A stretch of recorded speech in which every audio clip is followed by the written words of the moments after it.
오늘은 여호수아 24장을 통해서 늙음 마주하다 세 번째 시간입니다. 여호수아 23장 이후 22, 23, 24장이 마지막인데 노년의 여호수아의 모습을 보면서 우리가 말씀을 묵상하고 있습니다.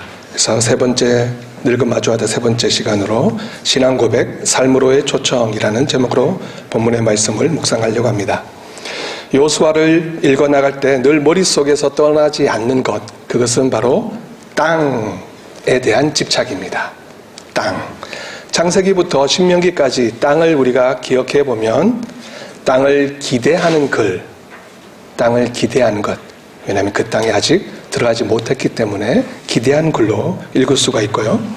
여호수아에서 열왕기서까지 쭉 읽어나가면 거기는 땅을 소유한 글, 소유해서 어떻게 살아가는지에 대한 이야기로 우리가 읽을 수 있습니다.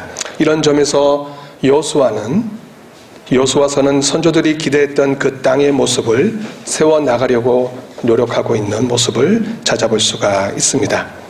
이제 임종을 앞둔 여호수아는 온 이스라엘을 세겜으로 불러 모아 마지막 당부의 인사를 합니다. 14절 말씀에서 그러므로 이제는 여호와를 경외하며 온전함과 진실함으로 그를 섬기라. 너희의 조상들이 강 저쪽과 애굽에서 섬기던 신들을 지워버리고 여호와만 섬기라. 아주 핵심적인 내용인데요. 여호수아는 그 마지막 신앙의 당부를 오늘 본문처럼 두 가지로 이야기를 하고 있어요. 하나는 여호와를 경외하는 것, 그리고 다른 하나는 온전함과 진실함으로 섬기는 것. 그 중에 우리가 여호수아서를 읽으면서 그 중에 우리가 만나고 싶지 않은 쓰라린 아픈 이야기들도 상당히 많이 있습니다. 여호와를 섬기고 여호와를 따라 살아가고자 했던 그들의 모습들, 그 공동체의 모습들 이면에는 우리가 그동안 계속 여호수아를 읽어오면서 수많은 고민을 했던 그런 문제들이 산적해 있다라고 하는 거죠. 그래서 거기에는 우리가 아픈 이야기를 만났습니다. 폭력을 만났습니다. 정복에 대한 이야기도 만났고요. 그리고 실패에 대한 이야기도 만났습니다. 그리고 거기엔 힘없이 죽어가야만 하는 어린아이와 그리고 여성과 노인들이 있었습니다. 그리고 무수히 죽임을 당했던 이방인들이 있었습니다. 그럼에도 불구하고 여호수아서에는 정의와 공의라고 하는 이 용어가 전혀 나타나지 않습니다. 깜짝 놀라서 제가 다시 한번 조사를 좀 해봤습니다. 그랬더니 창세기에서 열왕기서까지 하나의 책을 읽을 것으로 어떤 구약학자 블랭킨쇼베라는 약자는 이야기를 하는데요. 창세기부터 쭉 꾸준하게 읽어 나가더라도 다른 성경책 속에는 정의 또는 공의 이 말이 적어도 한 번씩은 등장하는데 여호수아서에만 한 번도 등장하지 않는 거예요. 너무 깜짝 놀랐습니다. 그래서 이 글을 읽는 신앙인들은 얼마나 난감했을까 그렇게 생각을 해볼 수가 있습니다. 싸움과 정복, 칼과 위협이 정의와 공의를 삼켜버리고 말았을까? 우리는 이 문제에 대해서 지난번 짧게나마 고민했었죠. 그러나 여전히 해결되지 않은 듯한 모습이 남겨 있습니다. 이 문제는 가장 기본이 되는 성경 읽기에 대한 이해도에 달려 있다고 보여집니다. 우리가 매달 세 번째 주일날 함께 나누고 있는 독서토론, 우리 언덕의 자랑 아니겠습니까? 독서토론에서 이 문제에 대해서 고민하며 공부하고 있습니다. 너무 고민만 하니까 우리는 왜 맨날 고민만 합니까? 이렇게 질문할 수도 있는데요. 우리 박 목사님께서도 언젠간 일전에 한번 말씀하셨듯이 이런 고민이 우리의 건강성을 알려주는 지표라고 저는 생각을 합니다. 성경은 무엇을 말하고 있는가? 이 문제는 그때 거기에서라는 조건이 있으며 오늘날 우리가 질문할 때 그렇다면 오늘 여기, 지금 여기에서는 이라는 단서 정황을 기억하며 읽으려고 합니다. 이에 대해 세속도시를 쓴 미국의 신학자 하비콕스가 성서 어떻게 읽을 것인가 라고 하는 책을 통해서 우리에게 성서 읽기는 한 3단계 정도 읽으면 참 좋겠다라고 제안을 해요. 첫 번째가 문자 그대로 읽는 거예요. 이야기식으로 계속. 그리고 두 번째 단계는 그 문자 안에 어떤 역사적인 의미가 있는지 이거를 찾아보는 거죠. 그리고 세 번째 단계는 영적 단계라고 소개를 하는데요. 말씀과 화해를 하고 그 말씀이 지금 나의 삶에서 어떻게 이루어져 가야 하는가 이 부분을 고민하며 삶으로 그 말씀을 드러내는 것. 그래서 영적 단계라고 소개를 합니다. 설교는 어디까지가 설교일까요? 이 질문을 제가 해봤어요. 20분, 30분 끝 하고 딱 나오면은 설교가 끝인가? 아닌 것 같아요. 설교는 결국은 나와 그리고 여러분들, 우리 공동체가 함께 시작을 쭉 하고 삶으로 그 일이, 그 열매에 대한 생각에 대한 사고가 행동으로 또는 실천으로 옮겨졌을 때 그때까지가 설교의 마지막이 아닌가 이렇게 생각이 되어집니다. 저를 위한 설교뿐만 아니라 우리 모두 하나님께서 주시는 그런 말씀이 아닌가 생각이 되어집니다. 그런 의미에서 이 영적 세 번째 단계는 저에게 큰 충격을 주었습니다. 지금까지 저는 역사비평 방법에 의해서 공부를 해왔고요. 그렇게 그것이 전체는 아니지만 얼추 그렇다라고 생각을 했는데 앞으로 사회 속에서 어떻게 이 문제를 적용할까라고 하는 부분들에 대해서 좀 더 고민하며 생각할 수 있는 그런 계기가 되었죠. 이제 우리는 여호수아 1장부터 지나온 이야기에 흥미를 가졌던 시간을 한번 떠올려 봅시다.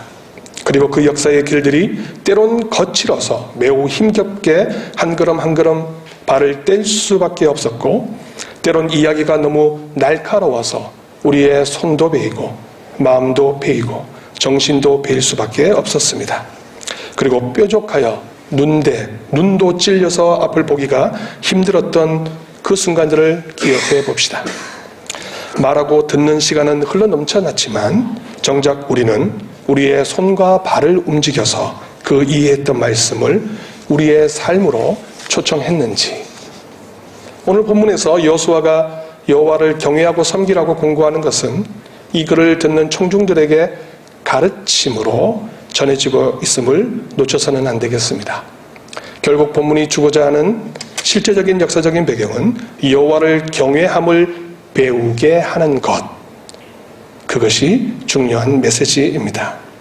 이러한 가르침은 여호수아의 입을 통해서 신앙 고백으로 이어지도록 흐르고 있고 그것이 이 공동체의 정체성으로 뚜렷하게 드러나고 있습니다. 그래서 15절에서 여호수아는 고백하죠. 나와 내 집은 여호와를 섬기겠다. 너희들도 결정하여 선택하라 라고 매우 단호하게 말합니다. 신앙은 선택할 수 있는 기회를 제공하죠. 그 선택은 반드시 실천을 통한 동기부여를 제공합니다. 오늘 우리가 예배를 나온 것도 우리의 선택에 의해서 나왔습니다. 신앙은 선택과 그리고 플러스 실천. 신앙은 믿음과 그리고 플러스 행동. 동전의 양면처럼 움직이지만 이 두 가지는 절대 불가분리, 떨어질 수가 없는 내용인 것 같습니다. 그러므로 신앙은 이 두 가지의 모습이 온전하게 작동하는 것, 그것이 우리의 신앙이다 이렇게 볼 수 있죠. 이러한 본문의 태도는 여호수아 1장부터 전해지면서 거기서 여호수아는 모세가 명령한 율법을 잘 지키고 행하라고 공고하고 있죠. 이 사고는 이야기 단계로 읽으면 자연스럽게 신명기부터 계속 흘러 들어와서 이어지고 있음을 알 수 있습니다. 신명기 4장 10절에서 호렙산에서 내 하나님 여호와 앞에 섰던 날에 여호와께서 내게 이르시기를 나에게 백성을 모으라. 내가 그들에게 내 말을 들려주어 그들이 세상에 사는 날 동안 나를 경외함을 배우게 한다. 그 자녀에게 가르치게 하리라. 오늘 말씀과 너무나 유사한 말씀이 신명기에서부터 흘러들어오고 있습니다. 신명기는 이렇게 여러 곳에서 여호와를 섬기도록 가르치고 교훈하고 있다는 것이죠. 그래서 토라입니다. 토라, 가르치는 것이요 교훈을 의미합니다. 여호수아의 명령은 그렇게 이스라엘 백성들을 교훈하며 가르치려는 목적을 가지고 있습니다. 그렇다면 두 번째 단계인 역사적 단계입니다. 어떤 역사적 배경 위에서 이 글이 기록되고 있는지를 살피는 것입니다. 그 가르침을 받는 여호수아 공동체는 적어도 아직 온전하게 그 땅을 얻지 못했습니다. 그 땅의 메시지는 적어도 창세기부터 시작하죠.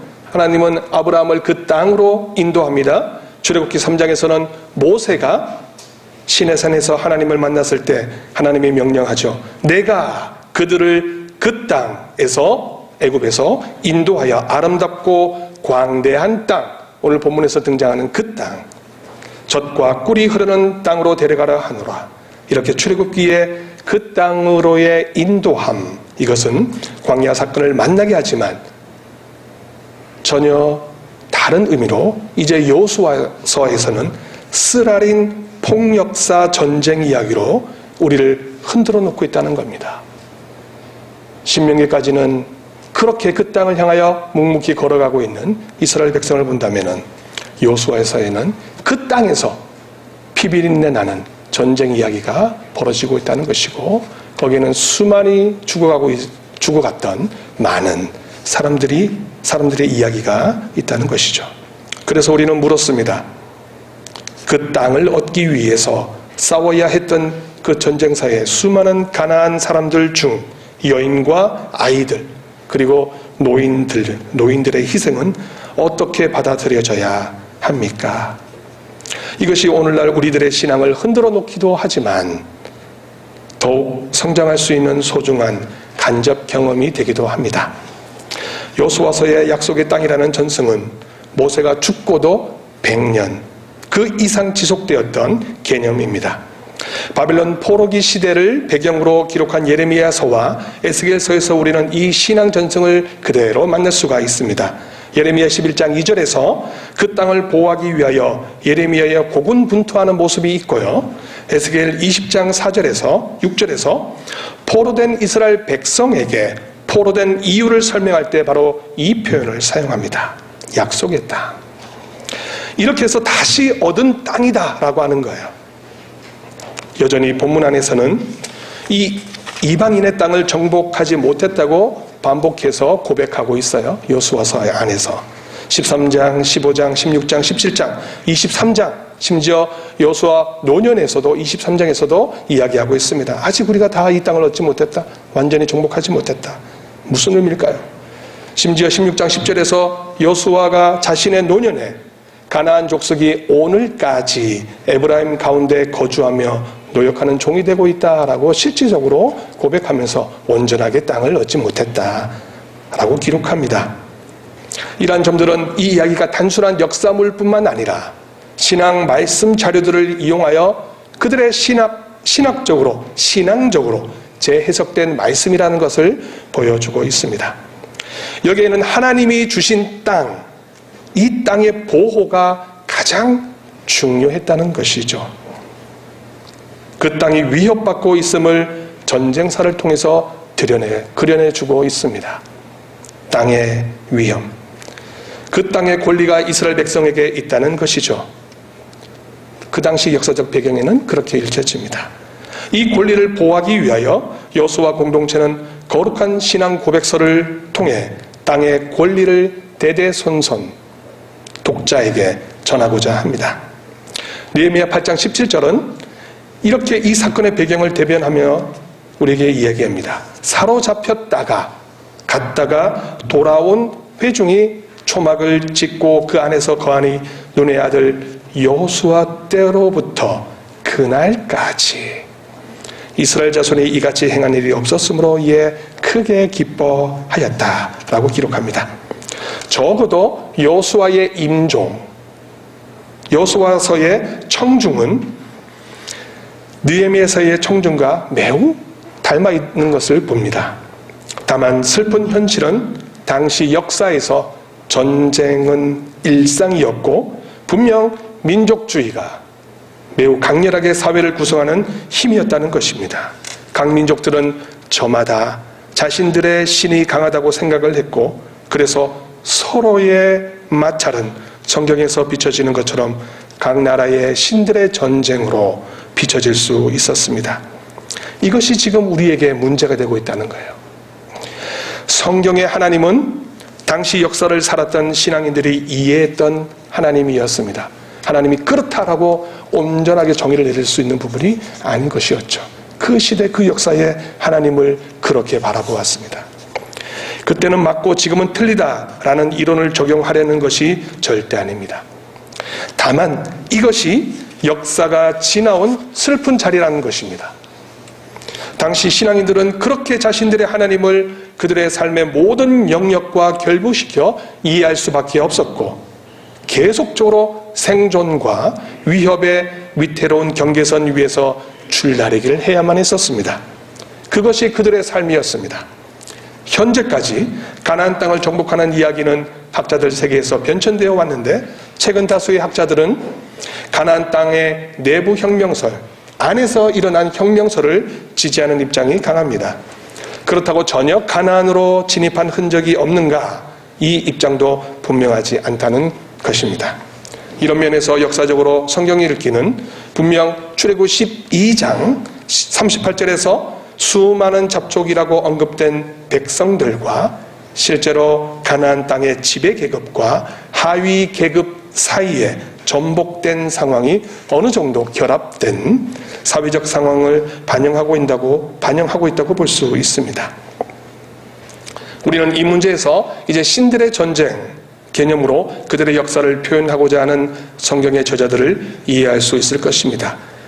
이에 현재 우리들이 사랑과 은혜가 넘치는 하나님을 그리는 것처럼 고대 바벨론 시기나 포로기 그 시기 또는 그 이후의 청중들은 자신의 상황에서 가장 중요하게 여겨졌던 그 땅을 회복하기 위해서 반드시 강하신 하나님, 용사이신 하나님, 그 하나님이 필요했으리라 보여집니다.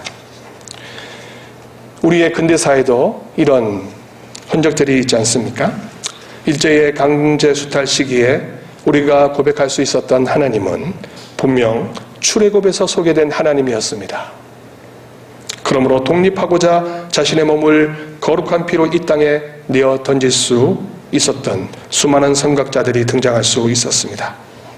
마치 여호수아가 전체적이며 완벽한 정복이라는 관점을 약속을 지키시는 하나님의 능력과 통전성으로 소개하듯이 우리 민족에게는 자유와 회복을 이루는 하나님으로 고백할 수 있다는 것입니다.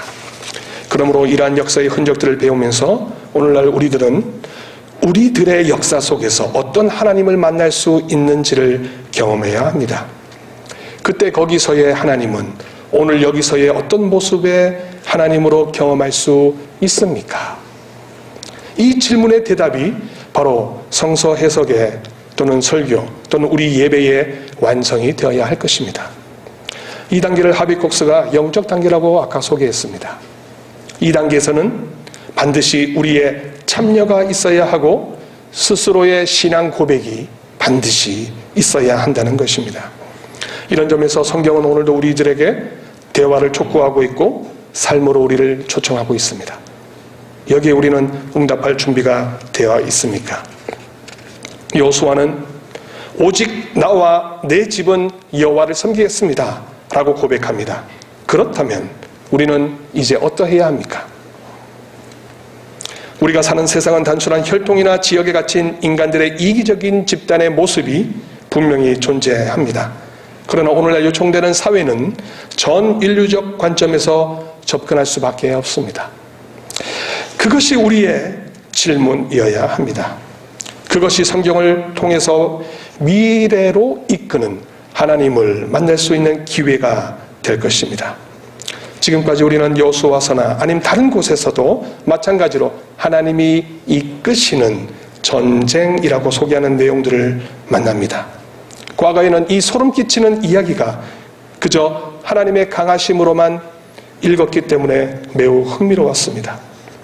이제는 어느 정도 역사를 보는 눈이 달라져서 인간이 죽어가는 처절한 모습이 눈에 들어오고 인간과 인간이 서로 이기적인 욕구를 충족하고자 서슴없이 죄를 저지르는 모습이 가나안 백성들의 전쟁사와 함께 오버랩되어 보여집니다.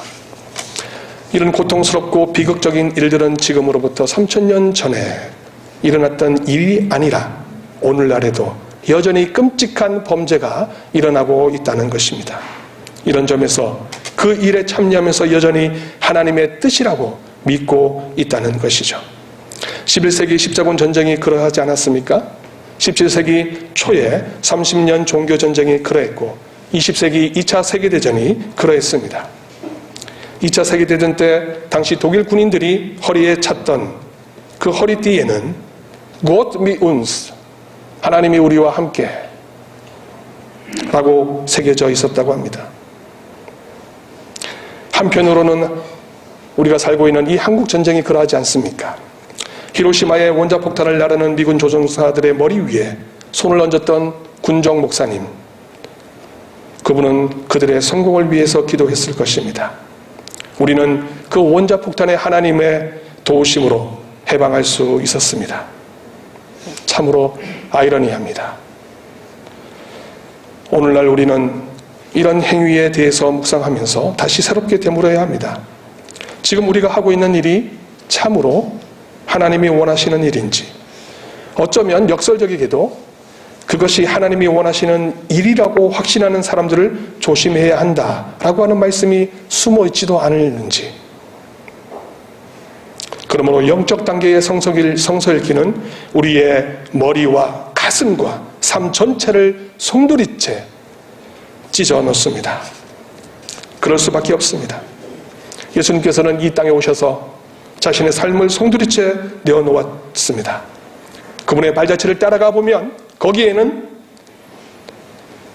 예수께서 늘 사회적, 경제적, 정치적 약자들의 환경 개선을 위해 기도하시며 삶으로 본을 보이셨던 흔적들을 만나게 됩니다. 그분들을 만날 때마다 예수께서는 말씀하십니다. 나를 따라라. 나를 따라라. 여전히 우리는 이 삶으로의 초청에 선뜻 응답하기 어렵습니다. 매우 어렵습니다. 첫 번째는 우리의 부족함이요, 두 번째는 우리의 믿음 없음이요, 세 번째는 세상에 대한 두려움 때문입니다. 저 역시 이 문제에 흔들리는 나약한 존재입니다. 그러므로 우리는 이 문제들에 대해서 어떻게 함께 고민하고 함께 도와주며 함께 살아가야 하는지 서로 묻고 대화해야 됩니다. 나 혼자 이 일을 해결할 수 있다는 것은 이기심이요 자만이요 우상을 섬기는 것이 아니겠습니까? 오늘 본문 14, 15절에서 왜 그토록 여호수아는 다른 신을 섬기지 말라라고 합니까?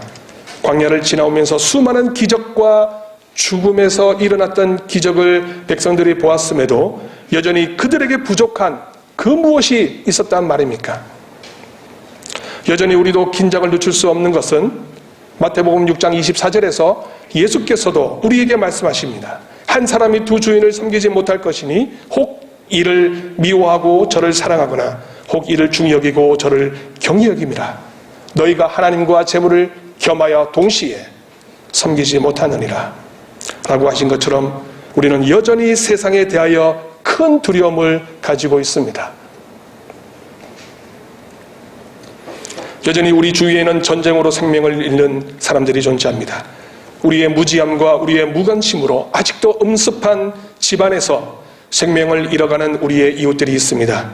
경제적인 가난함으로 인하여 4인 가족이 또 죽지 않았습니까? 최근에.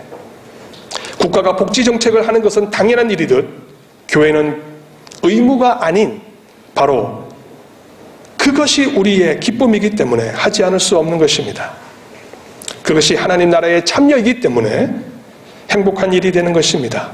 그러나 요즘 우리의 교회는 어떻습니까? 교회는 점점 더 자신의 배를 채우기 위하여 악습을 감행하고 답습하고 있습니다. 그것이 하나님의 뜻이라고 말합니다. 명성교회의 세습은 신앙 집단의 이기주의가 확연하게 드러난 악한 사건입니다. 반드시 일어나서는 안 될 폐단이 일어나고 있는 것이죠. 하나님은 기쁨의 근원인 에덴을 만들었지만 그곳에 생명과 기쁨을 빼앗아버린 에덴의 뱀이 다시 고개를 쳐들고 있습니다. 놀랍게도 뱀은 세상에 있었던 것이 아니라 에덴에 있었던 것입니다. 사회가 복잡할수록 우리는 다양한 분야에서 더 많은 토론과 대화를 통하여 삶 속에서 우리의 신앙 고백, 이 신앙 고백의 흔적을 나타내어야 할 것입니다. 정치적으로, 사회적으로, 경제적으로, 문화적으로, 예술적으로, 복지정책적으로, 종교적으로, 그리고 삶 자체로 성경이 우리의 가슴에 불을 지르는 질문에 응답하는 것이 요구되는 시점입니다. 여전히 구약 학자들에게 있어서 이 여호수아 정복사는 질문과 의문이 가득한 말씀으로 남아 있습니다. 여전히 어렵죠.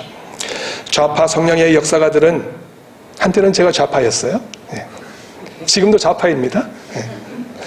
좌파 성향의 역사가들은 피지배층이 봉기하여 압제자들을 뒤엎었다라는 노만 갓월드라고 하는 신학자의 해석을 옹호합니다. 독일 학자들은, 이분은 이제 미국 학자고요. 두 번째는 독일 학자들은 점진적인 정착이 이루어졌을 것이다. 그래서 민족의 대이동이 이루어졌을 것이다 라고 해석을 합니다. 고고학적인 관점에서요. 그리고 세 번째 해석은 대부분 미국 학자들의 해석인데요. 외부로부터의 침략이 있었을 것이다. 지금의 여호수아 읽는 방법대로 그렇게 이해하려고 노력합니다. 그래서 이 부분을 신화 역사적으로 읽으려고 합니다. 이 이론들을 수용하면서 오늘 본문의 청중에 집중해 보면 16절의 백성이 바로 그들임을 알 수가 있습니다. 이들은 지금까지 형성되어 온 공동체의 일원이었고, 여기에는 적어도 라합과 같은 가나안인 사람들과 가까스로 죽음에서 목숨을 건진 기브온 사람들, 이방인들입니다. 이 이방인들이 섞여 있음을 알 수 있습니다. 이들은 하나같이 언약에 동참하면서 강조합니다. 다른 신을 섬기지 않겠다. 마치 롯이 나오미를 따르면서 결심했을 그때의 말처럼 다른 신을 섬기지 않겠다. 여기서 본문이 강조하는 새로운 공동체의 모습은 폭력을 사용하여 그 땅을 얻고자 하지 않습니다. 1장 7절에서 이하에서도 밝히고 있듯이 그들은 토라가 중심이 되며 그 토라가 실현되는 이상적인 땅, 이상적인 국가가 세워지기를 희망하고 있습니다. 어떤 의미일까요? 과거 그들 사회에서도 여전히 폭력이 정당화되었던 시대가 있었을 것입니다. 그러나 이제 그 흐름을 바꿀 시대가 왔다는 것입니다. 새롭게 유입되고 형성된 새로운 이스라엘 공동체, 여호수아 공동체는 폭력을 통한 아픔의 전통을 수용하되 이제 새로운 모습으로 그 흐름을 바꾸려 한다는 것입니다.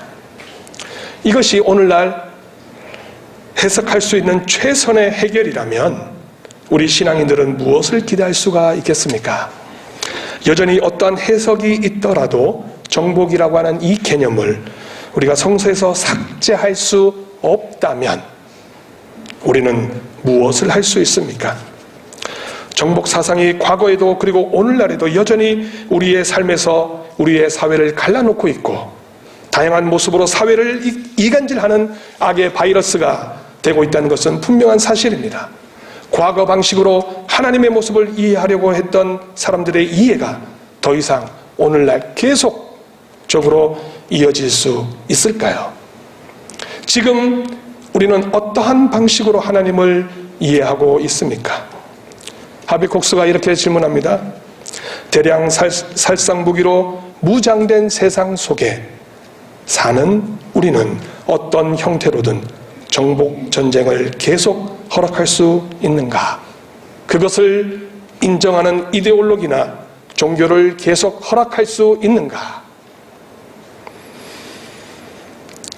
여호수아서는 오늘 우리에게 어떤 질문 앞에서, 이런 질문 앞에서 역설적인 신앙의 자세를 요구합니다. 이제 여호수아가 신앙 고백을 통하여 이스라엘 백성들을 삶으로 초대할 때 이스라엘 백성들은 온전함과 진실함으로 대답합니다. 그러므로 우리도 여호와를 섬기리니 그는 우리 하나님이십니다. 이제 하나님은 언덕 공동체를 삶으로 초대합니다. 어떻게 대답하시겠습니까? 기도하시겠습니다.